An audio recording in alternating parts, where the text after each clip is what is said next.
Magandang hapon po muli sa inyong lahat mga kapatid, no? Subukan na natin ang mag-live dito sa Facebook. Kasi kanina nag-live po tayo doon sa TikTok. Napakaraming mga kaibigan nating INC ang dumalo. Ang dami po yung nakipagtalakayan sa atin doon po sa TikTok. Subukan natin baka sakali dito mga kaibigan ay pupunta sila, no? Kasi kanina ay napakarami sila dun eh. Tingnan lang natin kung dito ay meron ding pupunta mga kaibigan. At kung may pupunta rito at gustong makipag-usap, magtanong ng live, pwede natin sagutin mga kaibigan, mga kababayan. So, yung mga kaibigan natin na INC o yung sino man na nakaantabay dito sa ating live, pwede po kayong magparamdam dyan kung ano po yung gusto po ninyong itanong o ano po yung gusto nyong pag-usapan. Pag-usapan po natin dito sa live, mga kaibigan, no? Kasi mas maganda kung live po dahil agad-agad natin masagot yung mga katanungan katulad doon sa TikTok kanina na masasabi natin na yung mga dumalo doon, doon natin nakita na yung mga kaibigan nating INC, mga kaibigan, ay talagang mahina po yung kanilang batayan o kanilang depensa tungkol po sa pagkatao ng ating Panginoong Jesucristo.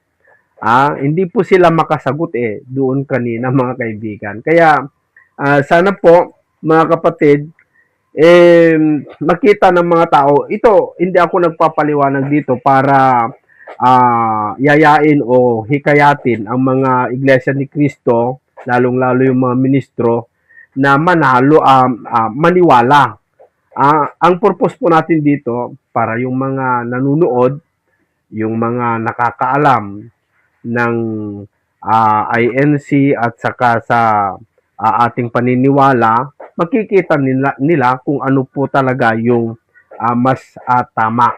Kasi doon po kanina parang maiyak na yung yung INC doon Hindi niya kayang depensahan yung ating tinatanong na bago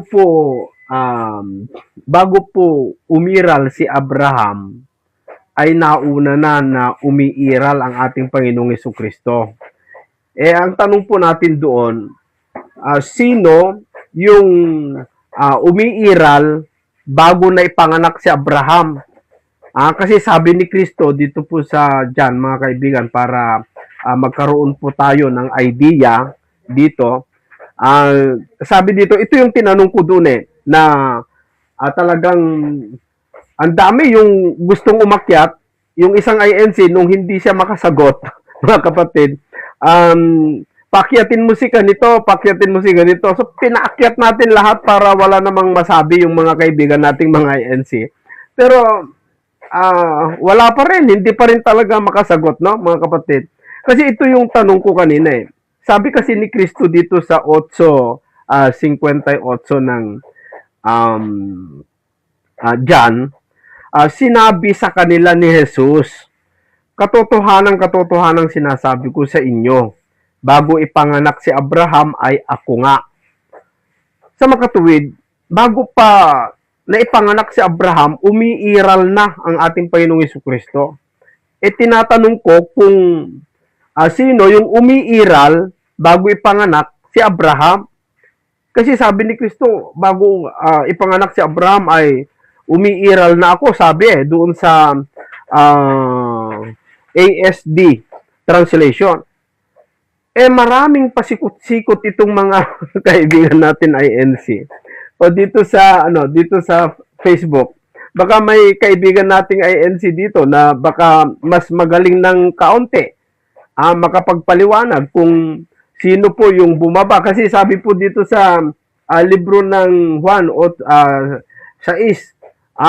38. Ito yung tinatanong ko dito sa Facebook, pati sa YouTube, ganun din sa TikTok.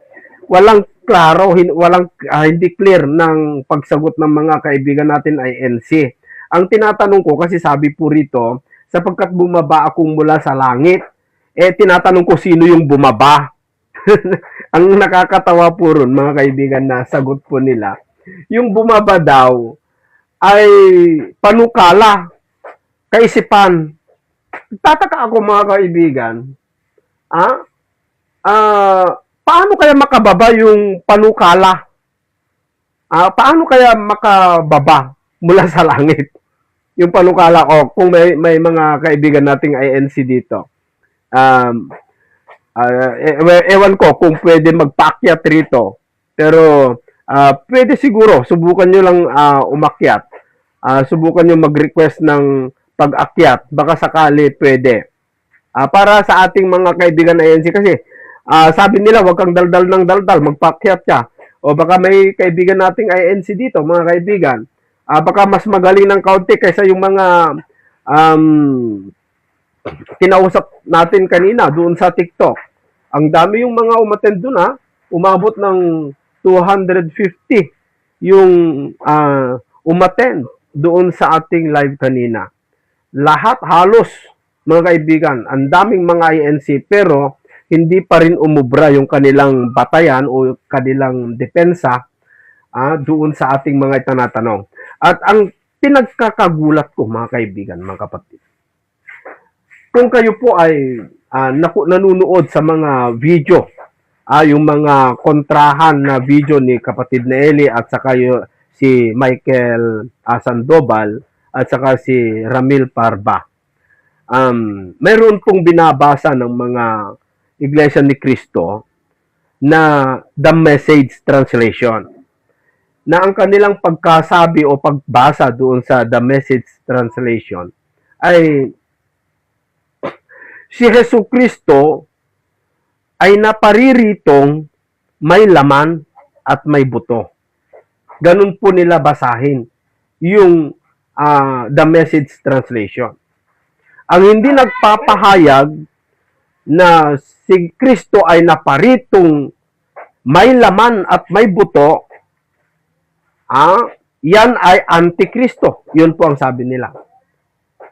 Sa makatuwid, kung ganun po yung pagkaunawa, ibig sabihin, yung mga INC, ang paniniwala nila, si Kristo dumating dito sa lupa, may laman at may buto. Pero doon sa TikTok kanina, mga kapatid, ay hindi po ganon ang kanilang aral. Hindi daw nila aral yon. Hindi daw nila aral na naparitong may laman at may buto. Buti na lang, hindi ko na-save yung video na yun na binasa ni Karamile. Kasi kung nanonood po kayo ng mga video nila, yung mga clip, maaaring napanood po ninyo yon. Pwede ba, mga kaibigan, subukan nyo nga mag-comment kasi wala akong nakikitang comment dito. Tignan ko lang kung makapasok yung comment, kung makapasok yung mga kaibigan, para kung may gustong mag-request na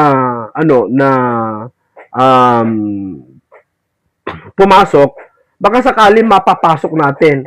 Kasi doon sa TikTok pwede na napakadaling magpapasok ka.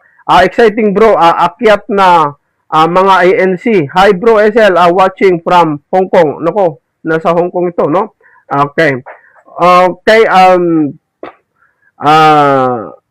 sige, akyat na kayo. Yung mga gustong umakyat, no? Mga kaibigan nating INC, kung may gustong umakyat, magparamdam lamang po kayo. Pwede pala, no?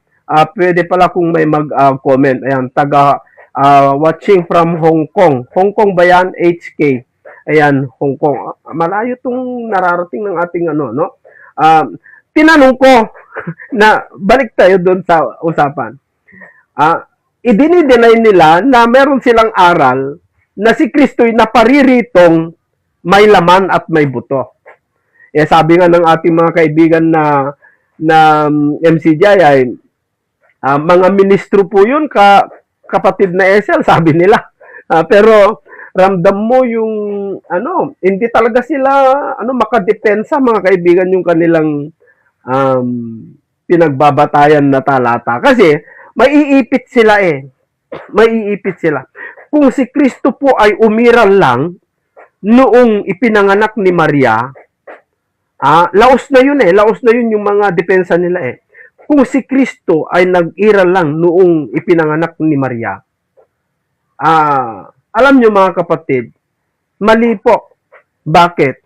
Kasi before na ipanganak si Abraham, sabi ni Kristo, umiiral na ako. Ang sagot nila doon, yung umiiral daw nung panahon na yon, yung kaisipan. Medyo natawa ako doon. Yung umiiral daw doon, yung kaisipan. Sa mga tuwid, walang kalagayan. Ito yung isa sa ating hindi pa natin sinasabi yung mga depensa natin masyado, no? Pero dito sa libro po ng Colosas, sa 1:17, mga kapatid, umpisahan ko dito sa 15 para mas maliwanag, no? Na siya si Kristo, na siya ang larawan ng Diyos, na di nakikita, ang panganay ng lahat ng mga nilalang. So si Kristo ang nauna, panganay sa lahat ng mga nilalang. Ang pagkaunawan nila dito, nilalang daw ng Diyos si Kristo. Mali, hindi naman sinabi na nilalang si Kristo eh, kundi si Kristo lang ang panganay. Ibig sabihin, mas nauna si Kristo kaysa sa lahat ng mga nilalang dito sa buong daigdig. Yun po ang ibig sabihin, miski sa langit at sa ibabaw ng lupa, lahat-lahat, ang ibig sabihin nito, hindi ibig sabihin na si Kristo ay nilalang ng Diyos, kundi ang ibig sabihin nito, si Kristo ang panganay sa lahat ng mga nilalang. Ibig sabihin, siya yung nauna. Nauna. Bakit nauna? Kasi ipinanganak siya ng Ama. Sapagkat sa kanya, kay Kristo, nilalang ang lahat ng mga bagay. Yan. Sa sangkalangitan at sa sangkalupaan, na mga bagay na nakikita at ang mga bagay na di nakikita, maging mga luklukan o mga pagsakop, o mga pamunuan, o mga kapangyarihan, lahat ng mga bagay ay nilalang sa pamamagitan niya at ukol sa kanya. Dito sa 17, ito yung gusto kong ipapansin. At siya, si Kristo, una sa lahat ng mga bagay. Ito yung sinasabi ko na siya yung nauna, no? Sa lahat ng mga bagay. At ang lahat ng mga bagay ay nabubuhay dahil sa kanya. Aba, mga kaibigan.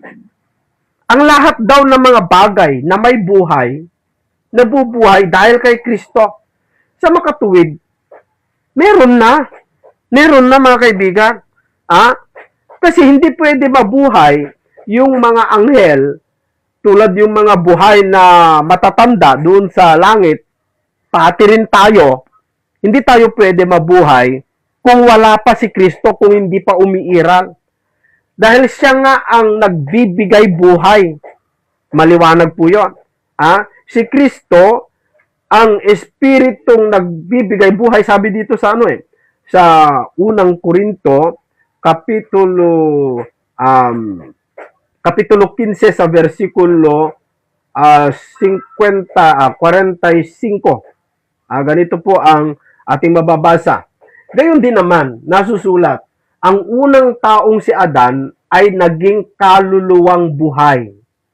Ang huling Adan ay naging espiritong nagbibigay buhay. Ang interpretasyon ng mga karamihan dito, mga kaibigan, ay yung huling Adan ay, ibig sabihin, si Kristo. Ang huling Adan o huling tao, yung ibang translation po kasi, mga kapatid, tignan natin yung ibang translation. Gaya dito po sa translation ng Unang Korinto, Kapitulo 15 sa versikulo 45 sa translation ng Magandang Balita Biblia. Ganito ang sinasabi. Ganito ang sinasabi sa kasulatan. Ang unang tao, sabi niya, si Adan, ay nilikhang binigyan ng buhay. Ang huling Adan ay espiritong nagbibigay buhay. Ayan. Sa mga iba't ibang mga translation, mga kapatid, meron tayong mababasang ang huling tao na si Jesucristo ay naging espiritong nagbibigay buhay. Sa makatuwid, si Kristo po ay espirito, siya yung nagbibigay buhay dahil lahat ng mga bagay ay nabubuhay dahil sa Kanya, mga kaibigan.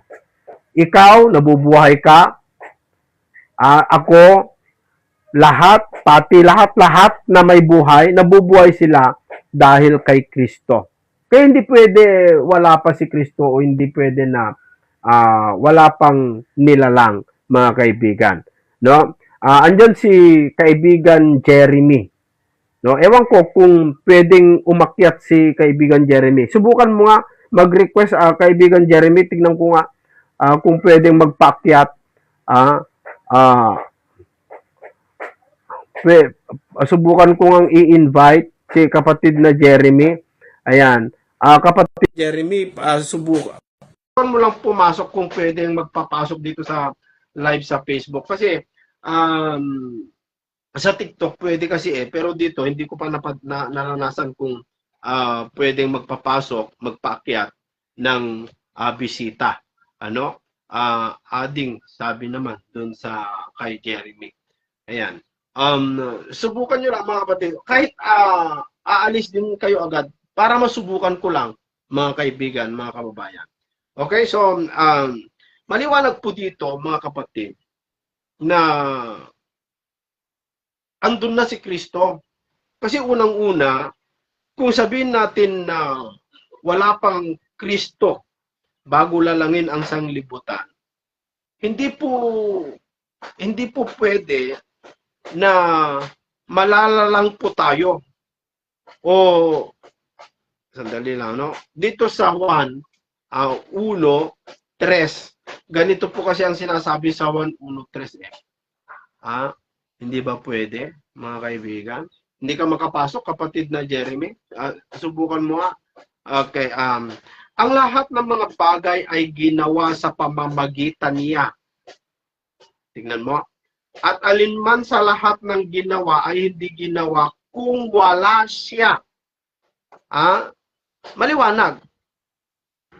Wala daw ginawa o hindi ginawa ang mga bagay kung wala si Kristo. Mga kaibigan, kung wala si Kristo. Hindi pa natin ginamit yan kanina sa ating mga kaibigan na INC. Kasi sinusubok muna natin tinitignan natin kung gaano ka tindi yung kanilang depensa, pero nakita natin hindi po gaano matibay yung kanilang depensa sa ating mga katanungan. Kaya sana lamang po kung may mga INC dito na gustong talakayan, makipag-usap lang yung friendly debate or friendly usapan lang, mga kaibigan, yung hindi po bantaan. Kasi marami kasing nagko-comment na hindi po kasi maganda yung pagko-comment nila. Wag yung mag-comment ng mga masasakit. Usapang Kristiyano lang, magtanong kayo, sasagot ako, magtanong din ako, sasagot din kayo, ganun lang, mga kaibigan na INC, no? Bakit po kasi tayo hindi naniniwala sa aral ng INC? Bakit hindi tayo naniniwala na yung iglesia ni Manalo na naitatag noong 1914 ay yun ang iglesia na nasa Biblia? Bakit po, mga kaibigan?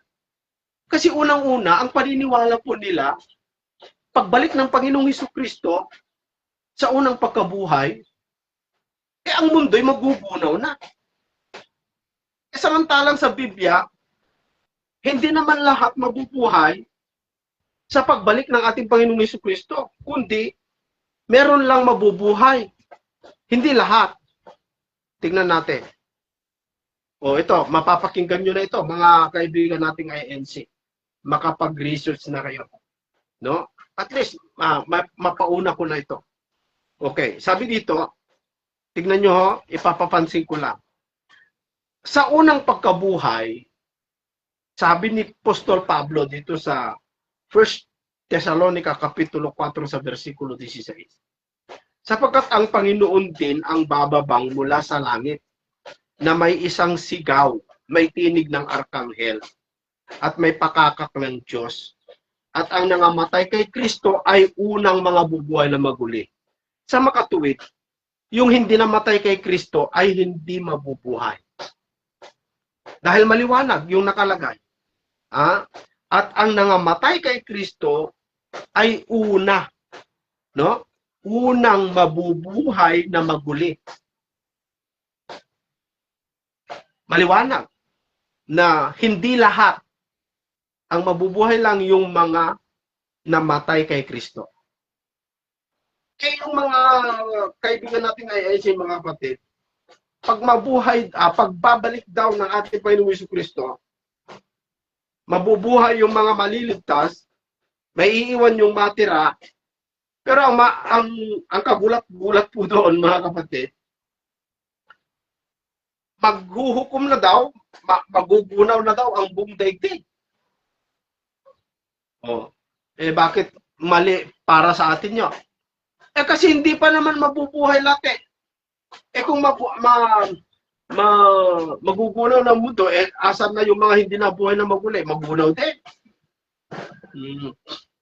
Okay, wag ko munang lagyan ng ito, baka mga kaibigan, no? Para maging suspense para po sa mga kaibigan nating INC. Ngayon, sa inyong mga nanonood, mga kaibigan, baka meron kayong pwede nating pag-usapan, o may katanungan kayo, o may suggestion kayo, pwede nyo lang i-comment para magkaroon tayo ng topic, mga kaibigan. Sa mga kaibigan nating INC, yung mga Katoliko, mga kaibigan, hindi sila naniniwala sa sinasabi nating pag-agaw, o ang termino ng iba ay rapture. Sa mga kaibigan nating INC, hindi sila naniniwala. Walang pag-agaw o walang rapture para sa mga iglesia ni Kristo. Iglesia Katolika pala. Laging iglesia ni Kristo yung lumalabas sa ko. Okay. Pero sa iglesia ni Kristo, meron ding pag-agaw o rapture. Kaya lang, pagkatapos ng rapture, mapupunta sa alapaap, maghahari ng 1,000 taon doon sa langit.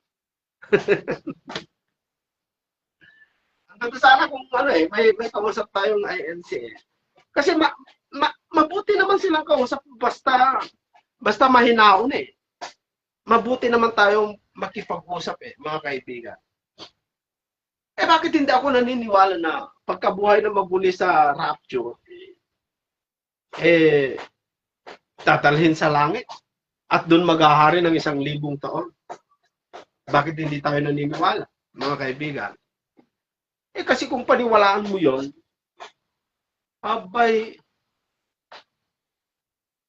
maraming tanong dyan.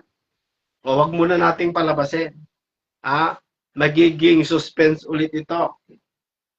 Ang Iglesia ng Diyos, mga kaibigan, ang itinuturo ni Apostol Pablo sa Iglesia ng Diyos, hindi galing sa tao o hindi ipinangaral sa kanya ng tao. Okay, basahin natin. Dito po sa libro po, ito mga suspense lang ito, no, mga kaibigan. Kasi wala naman tayong makakausap dito na wag muna natin palabasin lahat yung puro puro patikim, no? Ayan, Dito sa Galatia, okay, Galatia 1 sa 11, ganito ang sinasabi ni Apostol Pablo. Sapagkat aking ipinatatalastas sa inyo, mga kapatid, tungkol sa ebanghelyo na aking ipinangangaral, na ito'y hindi ayon sa tao. Sa makatuwid, yung ipinapangaral ni Apostol Pablo, hindi ayon sa tao. Sapagkat hindi ko tinanggap ito sa tao, ni itinuro man sa akin, kundi tinanggap sa pamamagitan ng pahayag ni Jesucristo. Ibig sabihin, mga kaibigan, yung nagbigay o nagpahayag kay Apostol Pablo ng aral na ipinapangaral niya sa iglesia ng Diyos, hindi galing sa tao o di kaya hindi ipinahayag sa kanya ng tao. Nakakatuwid, ito'y galing sa Diyos at ipinahayag ni Jesucristo.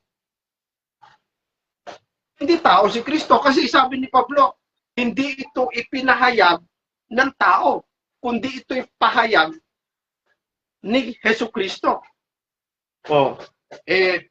Yun bang talata na yan ay hindi ba sapat para maniwala ka na si Kristo hindi tao? Kasi si Pablo mismo nagsabi na siya hindi tao, mga kaibigan.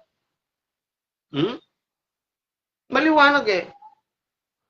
Sa verse 1, dito sa verse 1, maganda sana kung may natin eh. God only knows what is going to happen. What Jesus said, who believes with my Father, believe in me. Because my Father, no one go to my Father except through me. Ayan. Sabi ni kapatid na Daisy Cortez. Dito sa verse 1, sa ating binabasa mga kaibigan, anong talata yan? Yung sinabi mo, yung talata na yan ay John chapter 14 verse 1 and verse 2. Yan po yung talata na yan, no? Mga kaibigan, yung ibinigay ng ating kaibigan na nag-comment, no?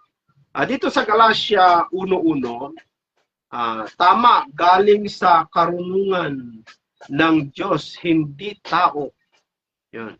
Buti pa yung ating mga kaibigan at talagang nauunawaan nila at tama yung mga sinasabi nila. No? Si Pablo na apostol, hindi mula sa mga tao, ni sa pamamagitan man ng tao, kundi sa pamamagitan ni Jesucristo at ang Diyos Ama, na siyang sa kanya'y muling bumuhay. Ang liwanag, ano? Maliwanag, mga kaibigan. Kaibigan na siya. Si Pablo daw, na apostol, hindi daw mula sa mga tao, ni sa pamamagitan man ng tao. Sa makatuwid, naging apostol si Apostol Pablo, hindi po itinatag o hindi po inilagay ng isang tao, kundi ang nagbigay sa kanya ng otoridad para maging apostol si Jesucristo, hindi tao. Ito, mga kapatid, kahit ang mga ito lang, sapat na ito para paniwalaan mo, hindi talaga tao eh. No? Nilabag ni Soriano ang nasa 1 Timothy chapter 2 verse 5. Ayan, nilabag daw. Na ituro ni Apostol Pablo sapagkat may isang Diyos at may isang tagapamagitan sa Diyos at sa mga tao. Ang taong si Kristo Jesus. Ang itinuturo ni Soriano, marami ang Diyos. Si Jesus ay Diyos, hindi tao. Hindi, kapatid. Hindi. Naniniwala si kapatid na Soriano na tao rin si Kristo, pero nagkatawang tao. Ganun po. At saka hindi naman labag sa Biblia na Maraming Diyos mga kaibigan. Tutol ba ang Biblia na marami ang Diyos? Basahin nga natin mga kapatid. Dito po sa unang Korinto, no? Sa unang Korinto, Kapitulo 8, sa versikulo 5. Ganito ang sinasabi. Jesus is the only way. Yan. Okay yan, hindi ako tutol yan, no? Sapagkat bagamat mayroong mga tinatawag na mga Diyos, maging sa langit o maging sa lupa, gaya naman, may maraming mga Diyos at maraming mga Panginoon. Sa Biblia po kasi mga kapatid, hindi nagtuturo na isa lang ang Diyos. Hindi nagtuturo na isa lang ang Diyos. Ayan. Okay. Jesus is a son of God, son of man. Yan. Tama, no? Walang pagtatalo. Yan. Nilabag ni, ayan. Cornelio, si kaibigan na Cornelio yon, no? Hindi. Cornelio Sibulio, no? Nagkatawang tao po. Yan. Si kaibigan na Cornelio po pala yung nag-comment na yon, no? Subukan mo umakyat, kapatid na, no? Pwede kayang paakyatin si kaibigan na Cornelio? Tingnan ko nga kung andito yung pangalan niya. Wala yung Cornelio dito. Andyan pa ba si kaibigan na Cornelio Sibulio? Wala eh. Okay, nag-comment lang. Ang ano kasi ng mga kaibigan nating INC, magko-comment sila pero aalis agad. No? Hindi nila mapapakinggan yung isasagot mo. Tapos tututol na lamang po sila, mga kaibigan. Ngayon, hindi nagtuturo ng Biblia na isa lang ang Diyos. Ang turo ng Biblia, meron lang isang makapangyarihang Diyos sa lahat. Yung tawag na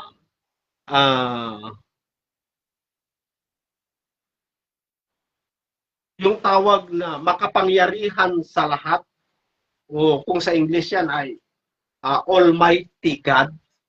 Alam mo, kapatid na Gaudencio, yung tawag o salitang makapangyarihan sa lahat, hindi ibig sabihin nag-iisa. Kasi paano mo sabihin na makapangyarihan ka sa lahat kung nag-iisa ka? Di ba ganun yun, mga kaibigan? May isang totoong Diyos sa langit, ang Ama, at isang totoong Diyos sa lupa na isinugo ng Ama upang makilala natin. Ayan. Sa 1 John chapter 5 verse 20. Ayan. Siguro si kapatid na John ay MCGI siguro, or baka nakikinig din sa ating kapatid na Eli at panig din sa kanya, no? Mga kaibigan. O baka MCGI din. Kasi marami tayong mga kaibigan na MCGI, mga kapatid, no? Totoo yan, kapatid na John. Enterina. Totoo yan, no? Ayan. So, walang turo sa Biblia, ulitin ko po, walang turo sa Biblia na isa lang ang Diyos. Ang sinasabi dito, sapagkat bagamat mayroong mga tinatawag na mga Diyos. Dito pa lang, mga kapatid, ay marami na eh. Si Satanas nga, tinatawag na Diyos ng sanglibutan eh. Payag naman ng ating mga kaibigan. At ito yung lagi kong inaano, no? Tama kapatid, isa lang Diyos na makapangyarihan sa lahat, ang Ama. May mga Diyos na ginawa ang Ama, tulad ni Moises, ginawang Diyos. Yun. Si Moises nga, ginawang Diyos eh. Pero Diyos lang ni Paraon. Pero ginawang Diyos, tunay na ginawang Diyos talaga. Diyos ni Paraon.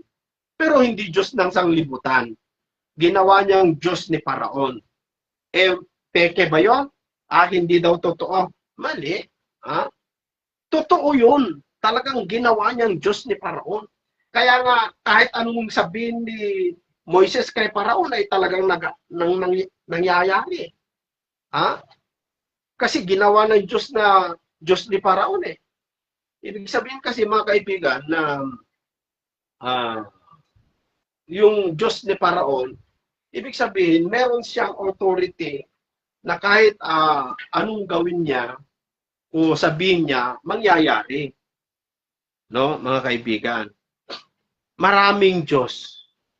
May tinatawag, miski sa langit, may mga tinatawag na Diyos. Ito, hindi mauunawaan ng mga kaibigan nating mga INC ko eh. Pati yung mga iba pa eh, mga kapatid. Sabi nila, yung mga Diyos na daw na yan ay mga Diyos-Diyusan.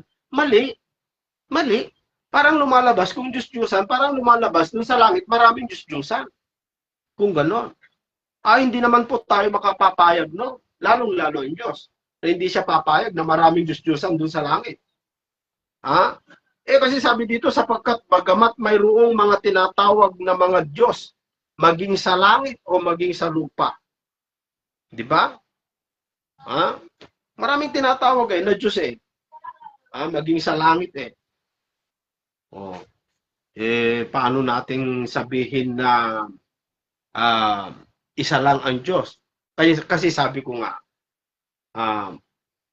ang Diyos po, yung Ama, ay siya yung makapangyarihan sa lahat. Kasi humahatol siya sa gitna ng mga Diyos. Basahin natin. No? Alam na alam ito ng mga kaibigan nating mga ministro ni Manalo eh, mga kaibigan eh.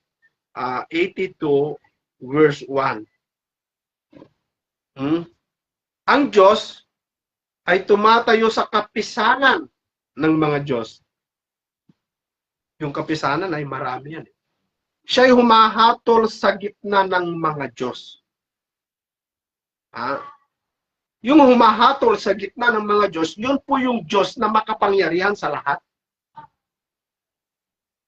Kaya ibig sabihin, meron talaga, marami talaga ang Diyos. Kaya hindi mali si kapatid na Soriano, kaibigan na Sibulyo, no? Cornelio Sibulyo. Hindi po mali.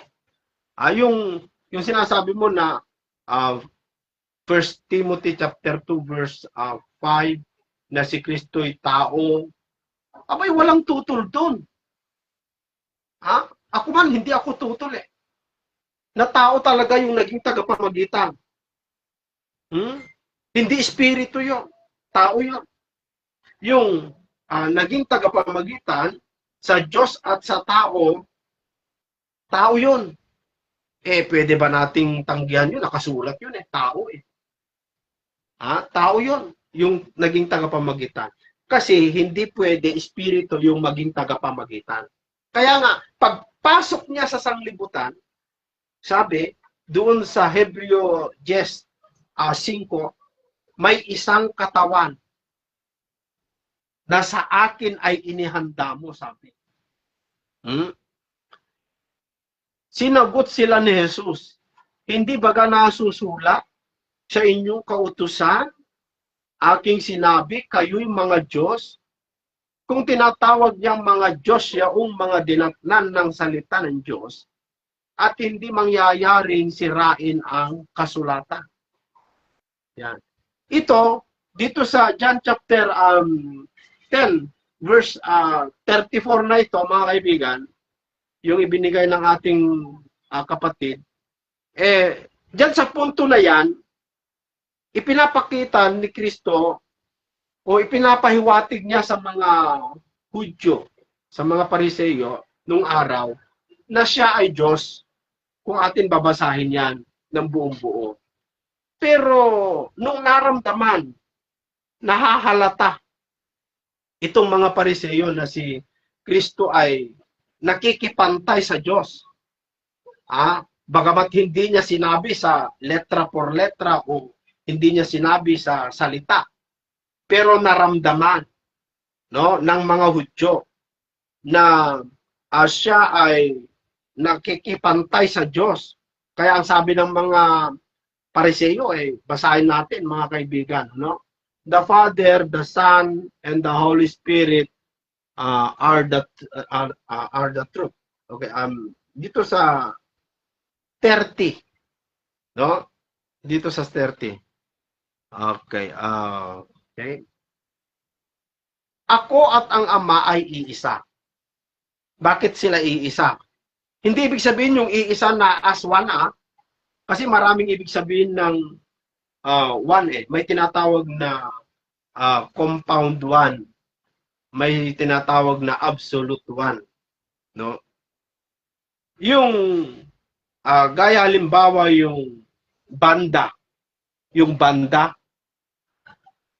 po or yung mga basketballista, yung player ng basketball, 5 yun 5. Pero kung tawagin isang team, isang team. Doon sa banda, yung mga umaawit, yung may mga banda. Marami yun pero ang tawag, isang banda. Parang ganun po. Yung tinatawag na compound one at saka absolute one. Okay. Si Kristo at ang Ama, hindi isa lang, kundi sila ay nagkakaisa. Parang gano'n. Sabi ni Kristo, ako at ang Ama ay iisa. Dito na inis yung mga Pariseo Kasi yung tawag na ako at ang Ama ay iisa, naunawaan nila na nagkakaisa sila, kumbaga, nakikipantay. Naunawaan yung mga Hudyo na hindi niya sinasabi na siya yung Ama, kundi nakikipantay. Dahil sa salitang ako at ang Ama ay iisa. Kung tignan mo kasi yung ako at ang Ama ay iisa, ibig sabihin, nakikipantay ka. Parang kung ako sana ay ako at ang Diyos iisa. Parang nakikipantay. Basahin natin ang ugat, no? Dito sa 28. Sa 27, sabi dito, John chapter 10 verse 27. Dinirinig ang aking mga tupa, ang aking tinig, at sila'y aking nakikilala, at sila'y nagsisisunod sa akin. At sila'y binibigyan ko ng walang hanggang buhay. Si Kristo, binibigyan niya ng walang hanggang buhay kasi sa Kanya nang gagaling ang buhay. Kasi sabi nga, ang sino mang sumampalataya sa anak ay magkakaroon ng buhay na walang hanggan. Sa makatuwid, para magkaroon ka ng buhay na walang hanggan, si Kristo po dahilan. Kaya meron bang taong gano'n? Na magkakaroon ka ng buhay na walang hanggan dahil sa Kanya?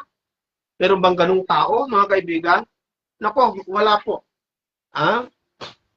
At sila'y binibigyan ko ng walang hanggang buhay at kailanman hindi sila malilipol at hindi sila aagawin ng sino man sa aking kamay, sabi ni Kristo. Ang aking Ama, sabi ni Kristo, na sa kanila ay nagbigay sa akin, sa mga tuwid may nagbigay, ay lalong dakila kaysa lahat. At hindi sila maaagaw yung tupa. Hindi sila maaagaw nino man sa kamay ng aking Ama. Bakit? Ako at ang Ama ay iisa. Ibig sabihin po pala, iisa sila nakahawak sa iglesia. Mga kababayan. Iisa sila. So, maliwanag Maliwanag mga kaibigan, iisa sila no, nakahawak sa iglesia. Naunawaan ng mga Pariseo na nakikipantay siya. Nakikipantay kay Kristo. Kaya nagalit itong mga Hudyo, mga kaibigan. Basahin muna natin itong sinabi ng ating kaibigan, no? Bakit hindi kayo makipag-usap sa ministro ng INC? sabihin mo na yung sa inyo, ang totoo, puro lang kayo dakdak.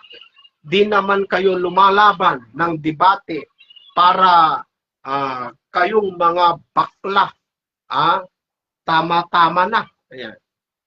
Bakit di ka umakyat, kapatid? Subukan na natin kung pwede siyang tingnan natin kung meron siyang pangalan para ikayatin na umakyat. Wala naman. Daisy Cortez. Siya ba si Daisy Cortez? Hindi naman. Daisy Cortez. Walang. Ibig sabihin, umaalis agad itong nagko-comment ng mga INC, mga kaibigan. Okay, tuloy po natin. So yung sinabi ni Kristo na ako at ang Ama ay isa, ibig sabihin, yung Ama at saka sa Kanya, nakahawak ang iglesia, kaya sinabi niya, ako at ang Ama ay isa. Sa makatuwid, nakikipantay talaga siya. Nakikipantay talaga. Nung naunawaan ng mga Hudyo na nakikipantay sa Diyos, bagamat tao siya ang unawa nila, kaya sinabi dito sa 31, nagsidampot uli ng mga bato ang mga Hudyo upang siya'y batuhin. Nainis sila nagalit sila. Kasi pinapantay niya yung kanyang sarili sa Diyos. Sinabot sila ni Jesus. Maraming mabubuting gawa na mula sa Ama ang ipinakikita ko sa inyo. Alin sa mga gawang yaon ang ibinabato ninyo sa akin? Sumagot naman yung mga Hudyo. Hindi dahil sa mabubuting gawa ay binabato ka namin, kundi sa pamumusong. Bakit? At sapagkat ikaw, bagaman ikaw ay tao, ay nagpapakunwari kang Diyos. Aba, naunawaan nila na si Kristo po, mga kaibigan, nakikipantay or ipinaparamdam niya o ipinapakilala niya, bagamat hindi po word by word, pero naunawa ng mga Hudyo na ipinapahiwatig niya na siya ay Diyos. Kasi yung salitang sabi kasi nila, kung i-analyze natin yung talata, sinagot siya ng mga Hudyo, hindi dahil sa mabuting gawa ay binabato ka namin. Ano dahilan? Bakit nila binabato? Kundi sa pamumusong. Ano yung pamumusong na ginawa niya? At sapagkat ikaw, bagaman ikaw ay tao, ay nagpapakunwari kang Diyos. Kita mo? Naunawaan ng mga Hudyo na pinapatunayan o ipinaparamdam ng ating Panginoong Jesucristo na siya ay Diyos, na inis ang mga Hudyo. Gusto nilang patayin. Sinagot ngayon sila ni Jesus. Hindi ba ka nasusulat sa inyong kautusan? Aking sinabi, kayo'y mga Diyos? Kung hindi Diyos si Kristo, dapat sabi ni Kristo, wala akong sinasabing ganyan. Wala akong sinasabing ako'y Diyos. Para pagbantaan niyo ako o para sabihin niyo na nagsasabi akong nakikipantay ako sa Diyos. Walang ganon na reaksyon ni Kristo. No? Noong gusto nilang patayin dahil namumusong siya, dahil bagamat ikaw, sabi nila, ay tao, nagpapakunwari kang Diyos, sabi nila. Dapat sana, sabi ni Kristo, hindi. Hindi ako nakikipantay sa Diyos at hindi ako nagpapakunwaring Diyos. Dapat ganon, mga kaibigan. Pero ang sagot ni Kristo sa 34, tanggap na tanggap niya Yung ibinibintang nila sa kanya na nakikipantay o nagpapakunwaring Diyos, tanggap na mga kaibigan na talaga siya ay Diyos Kasi ang sabi niya dito sa 34, sinagot sila ni Jesus, hindi ba ka nasusulat sa inyong kautusan? Aking sinabi, kayo'y mga Diyos. Bakit tinatawag na mga Diyos yun? Kung tinatawag niya ang mga Diyos, yaong mga dinatnan ng salita ng Diyos, at hindi mangyayaring sirain ang kasulatan. Maliwanag, mga kaibigan. Na yung dinatnan ng salita, ang tawag ng Diyos sa kanila, ayon sa kasulatan, mga Diyos. For example, ikaw, tanggapin mo yung salita ng Diyos. yung laman o yung gawa ng laman mo, mamamatay ngayon at mabubuhay ngayon yung salita ng Diyos sa iyo. Ang tingin ng Diyos sa iyo, Diyos din. Pero hindi ikaw yung makapangyarihang Diyos. Pero ang tawag ng Diyos sa iyo, Diyos din. Ulitin ko mga kaibigan para maliwanag, no? For example, ikaw. Tayo po kasi, nung hindi pa natin tinanggap si Kristo, ang turing ng Diyos sa atin, mga patay dahil sa kasalanan. Patay sa kasalanan. Nabubuhay tayo sa kadiliman, wala tayo sa kaliwanagan. Wala yung salita ng Diyos sa atin. Ngayon, nung tinanggap mo yung salita ng Diyos, mamamatay ka ngayon sa kasalanan. No? Mamamatay. Ibig sabihin, mawawala na yung kasalanan. Ang mabubuhay ngayon sa iyo ay yung salita ng Diyos.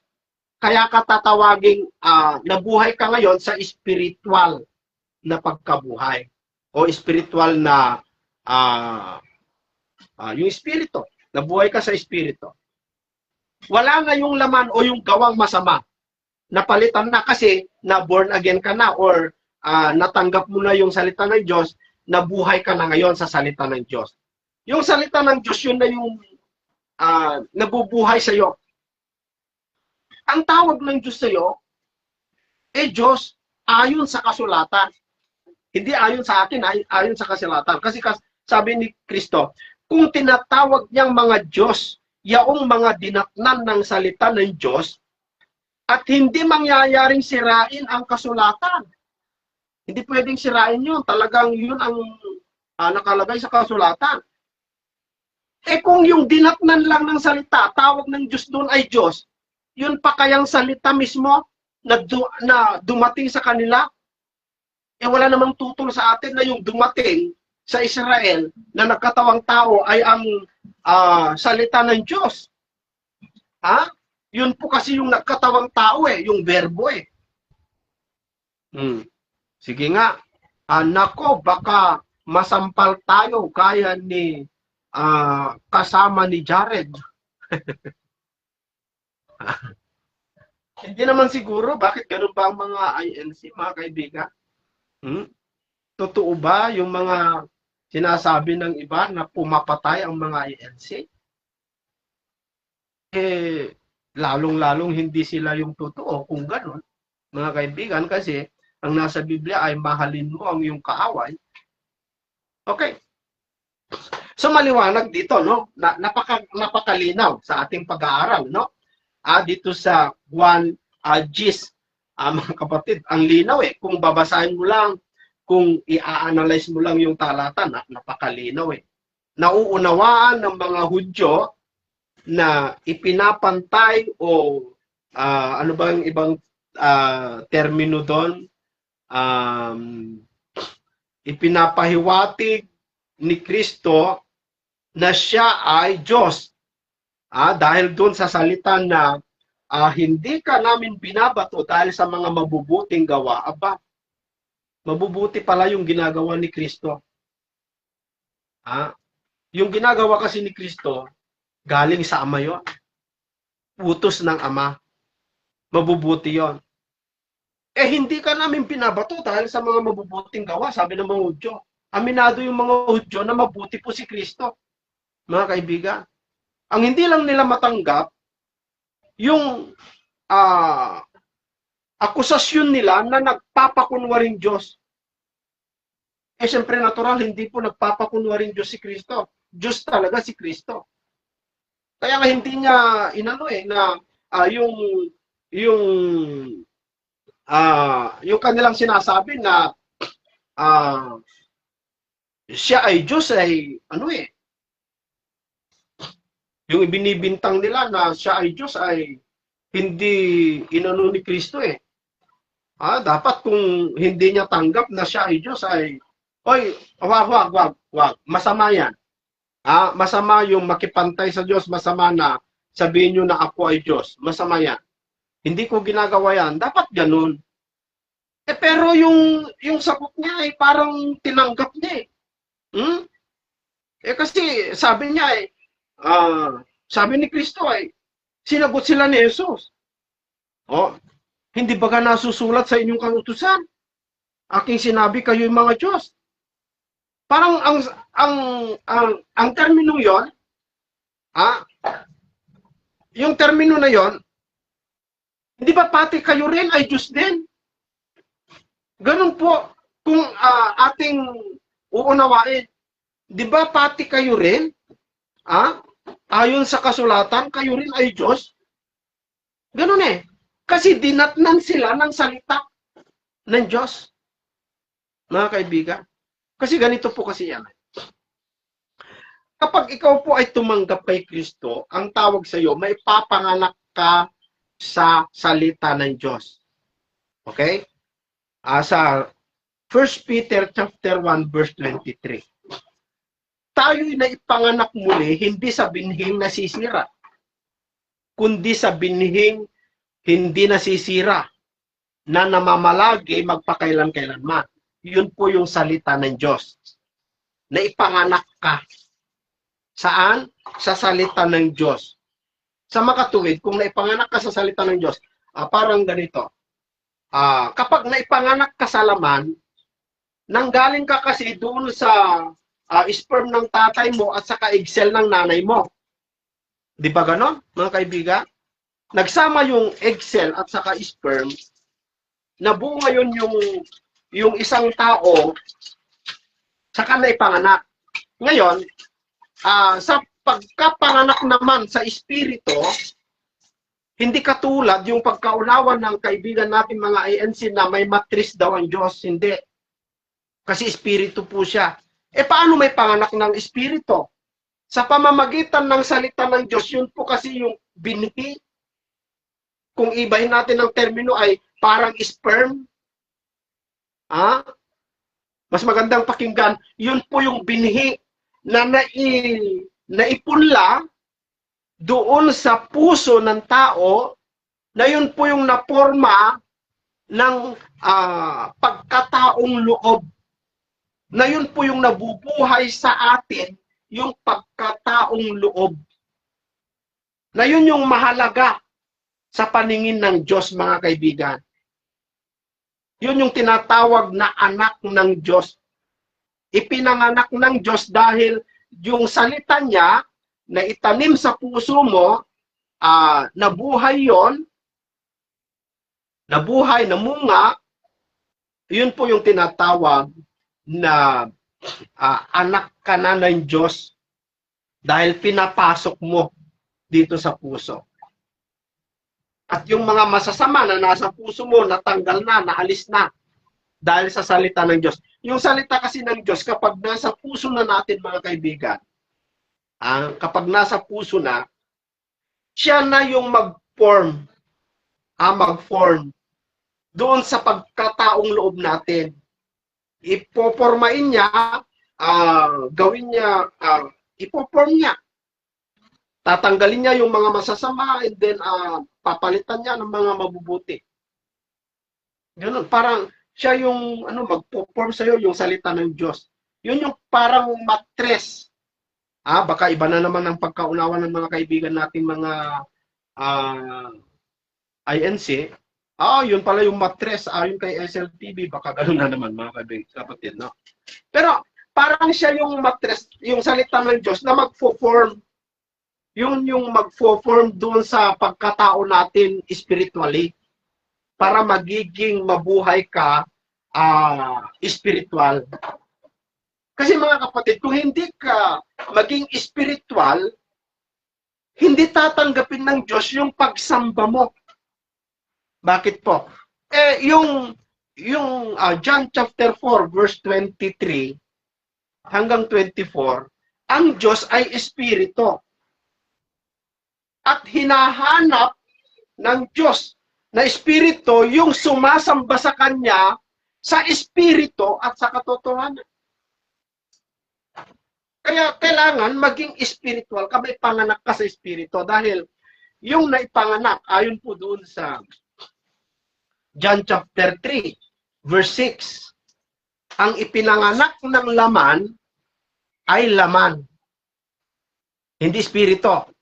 Ang ipinanganak ng espiritu ay espiritu.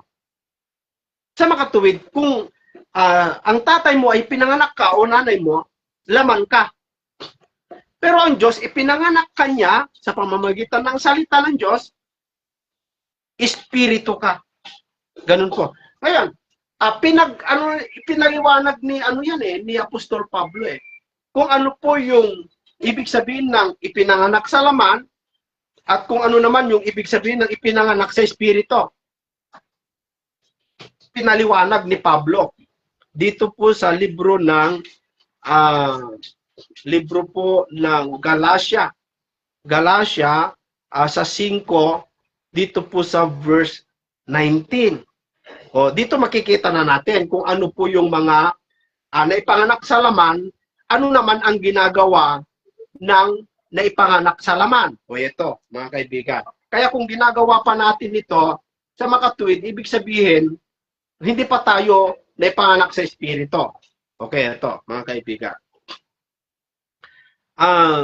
Sabi po dito sa 19, at hayag ang mga gawa ng laman. O kung naipanganak ka sa laman, ito ang gawa ng laman. Sa makatuwid ay ang mga ito, pangangalunya, pakikiapid, karumihan, kalibugan, pagsamba sa Diyos-Diyusan, pangkukulam, mga pagtataniman, mga pagtatalo-talo, mga paninibugho, mga pagkakaalitan, mga pagkakampi-kampi, mga pagkakabahabahagi, mga hidwang pananampalataya, mga kapanaghilian, mga pagpatay. Kaya bawal yung pumatay mga kaibigan Kung meron kayong kilalang mangangaral o sekta na pumapatay, naku, hindi sa Diyos yun. Mga paglalasing, bawal din yung uminom. Meron tayong alam na mga sekta na umiinom no? Mga kalayawan at mga at ang mga katulad nito. So pati yung magsigarilyo, bawal po. Yung drugs. Bagamat hindi man sinabi dito, bawal yon mga kaibigan, no? Yung mag-drugs. Yung magsigarilyo, bawal po yon. Kasi meron tayong kilala meron tayong nakikitang mga sekta ngayon, okay lang sa kanila manigarilyo. Basta wag lang doon sa loob ng ng chapel. Mali po yon, no? Okay. Tungkol sa mga bagay na ito ay aking ipinapaunang ipaalala sa inyo. Tulad sa aking pagpapaalaala ng una sa inyo, na ang mga nagsisipagsanay ng mga gayon bagay ay hindi magsisipagmana ng kaharian ng Diyos. Sa makatuwid, yun pong gawa ng laman hindi makakapasok sa kaharian ng Diyos. Yung espiritu naman, yung naipanganak naman sa espiritu, sabi dito, datapwat ang bunga ng espiritu ay pag-ibig, katuwaan, kapayapaan, pagpapahinuhod, kagandahang loob, kabutihan, pagtatapat, kaamuan, pagpipigil laban sa mga gayong bagay ay walang kautusan. Yan po ang napakalinaw, mga kapatid, na mangyayari sa atin. Kaya kung ikaw ay sabihin mo, Kristiyano ka, ikaw yung tatag ni Kristo na ipanganak ka na sa Espiritu, tapos walang batid o walang sawang naghahamon ka or nag-iisip ka ng kasamaan doon sa kaaway mo, pinagtatangkaan mo, binabantaan mo, hindi po gawain ng yon, mga kapatid, kasi si Kristo, nung hinuli nila, mga kaibigan, ay sabi ng mga apostol, lumaban kami, lalaban tayo. No? Kaya nga, si Pedro ay, tinigpas niya yung tenga ni, yung tinatawag nilang Marco eh. Ha? Tinigpas niya yung tenga eh. Natanggal yung tenga eh. Yung sundalo. Sabi ni Kristo, "Hoy, wag." Sabi niya, "Wag." Sa makatuwid, kapag makakita po ng Panginoong Jesucristo ng hindi po dapat, sasawayin niya. Kasi nung tinigpas ni Pedro yung tainga ni Malco, agad-agad sinaway ni Kristo. "Hoy, hoy, wag." Sabi niya. Isauli mo sa yung sandata mo o yung itak mo. Sabi niya. Sinaway niya, mga kaibigan. Bawat magagawa ng mga alagad na mali, sasawayin ni Kristo. Katulad yung sinabi ni Pablo na huwag ka nang pupunta doon. Sabi niya kasi sinabi ni Kristo na pupunta ako sa Jerusalem at ibibigay ako sa kamay ng mga hintil. Sabi ni Pedro, ay huwag Panginoon, huwag ka nang pupunta roon. Alam niyo, agad-agad sinaway ni Kristo Sabi niya, lumayas ka sa akin, Satanas. Sabi niya basta may masabi ng mga apostol na mali, sasawayin ni Kristo.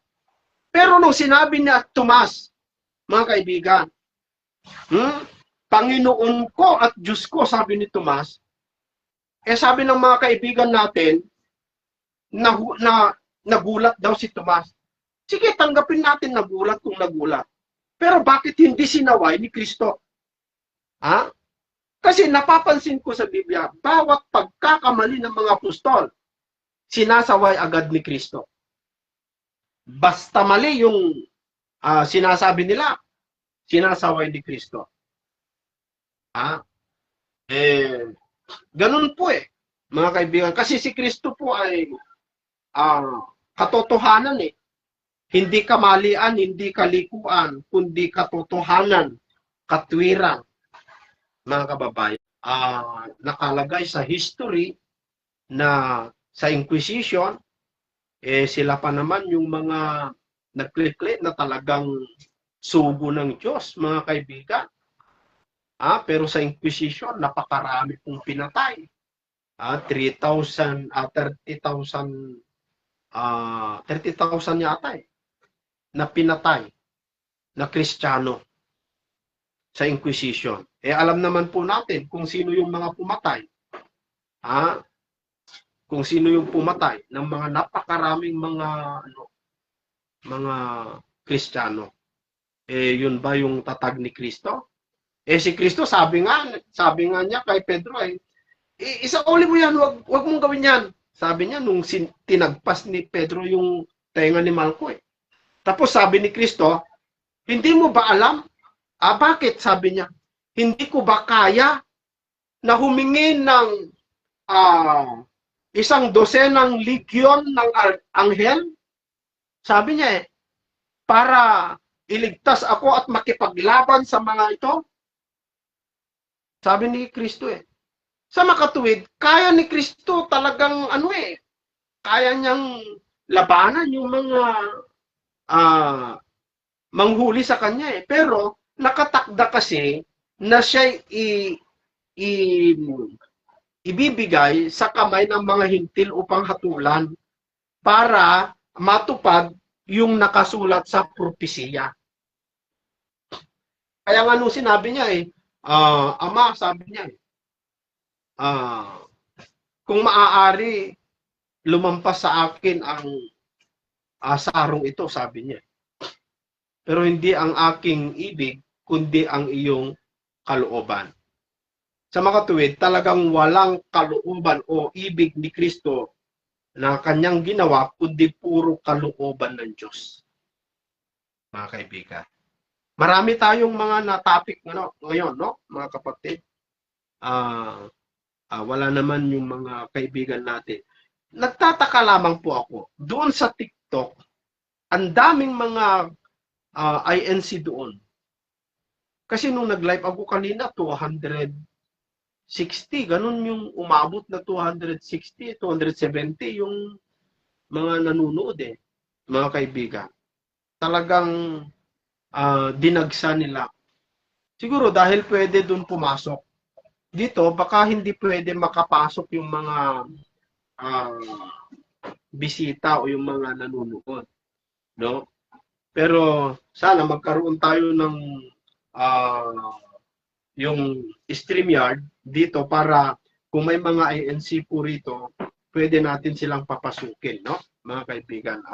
Mas maganda po kasi para mapakinggan din natin yung kanilang side dahil baka naman sabihin nila na ang dahilan kung bakit ko tinatanong yung mga tanong ko, gusto ko lang mapreventaran, no?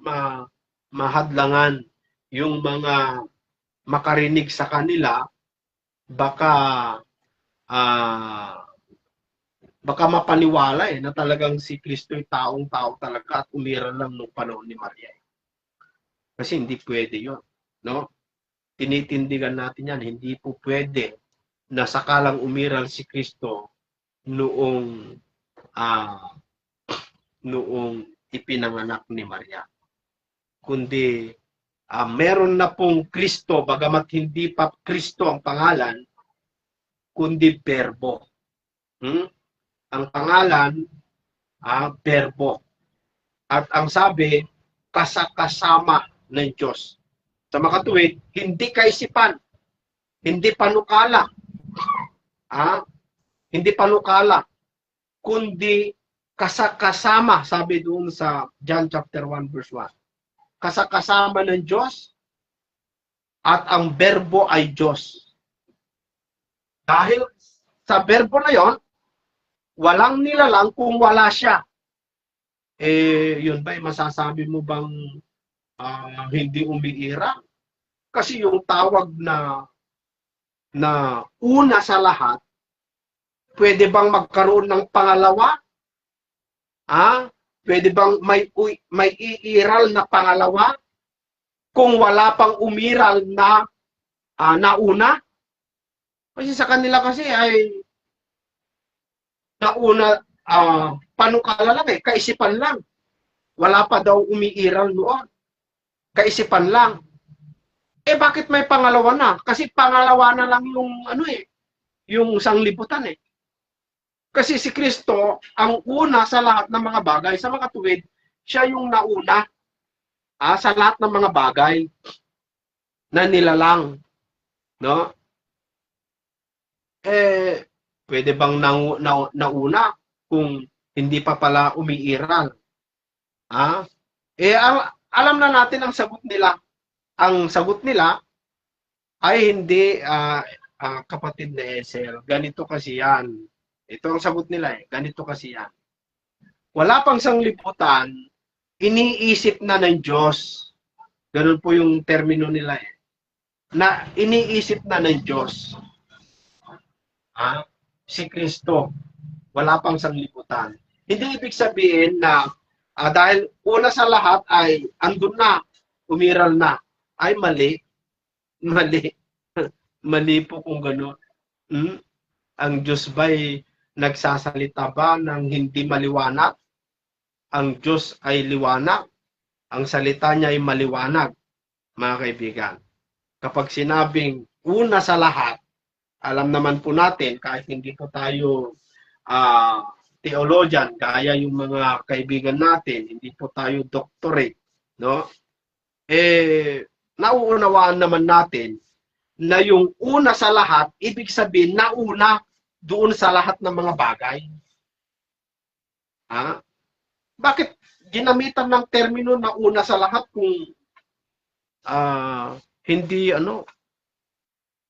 bugtong nga bugtong. Monogenes theos, sabi nga ng kapatid na Eli, mga kaibigan. Okay, so salamat sa inyo mga kaibigan.